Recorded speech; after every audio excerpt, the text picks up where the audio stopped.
అధ్యక్ష, గత ప్రభుత్వం చేసిన ఘోరమైన అప్రజాస్వామికమైన పరిపాలనకి ఈ హౌసింగ్ ప్రోగ్రామ్, గవర్నమెంట్ టేకప్ చేసిన హౌసింగ్ ప్రోగ్రామ్ ఒక మచ్చుతునక అధ్యక్ష 2014-2019 సమయంలో పిఎంవై కింద 2 లక్షల రూపాయలు ఆనాటి చంద్రబాబు నాయుడు గారి ప్రభుత్వం ఇవ్వటమే కాకుండా ఎస్సీస్, ఎస్టీ, పీవీటీజీస్ అంటే పర్టికులర్లీ వల్నరబుల్ ట్రైబల్ గ్రూప్స్ కి 50,000, 75,000, ₹1,00,000 అదనంగా కూడా ఇచ్చేవాళ్ళు అధ్యక్ష.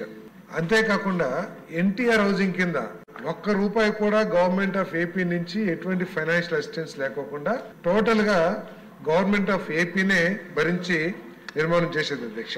మరి 2019లో వచ్చిన వైఎస్ఆర్ కాంగ్రెస్ ప్రభుత్వం పేదలకి అధ్యక్ష, గవర్నమెంట్ అంటే కంటిన్యూస్ ప్రాసెస్. అది గత ప్రభుత్వం చేసిన ఏ మంచి కార్యక్రమం దాంట్లో ఏదైనా తప్పులొప్పులు ఉంటే సర్దిద్దుకోవచ్చేమో, కానీ ఒక మంచి కార్యక్రమాన్ని ఎగ్గొట్టే హక్కు నెక్స్ట్ వచ్చే గవర్నమెంట్ కి ఉండదు అధ్యక్ష. కానీ అప్రజాస్వామికంగా, అన్యాయంగా కేవలం తెలుగుదేశం పార్టీలో పేదవాళ్ళకి ఇచ్చారు అని చెప్పే ఉద్దేశంతో వాళ్ళ బిల్లులు నిర్దాక్షిణ్యంగా వాళ్ళన్నీ కూడా ముఖం మీద చెప్పేశారు అధ్యక్ష.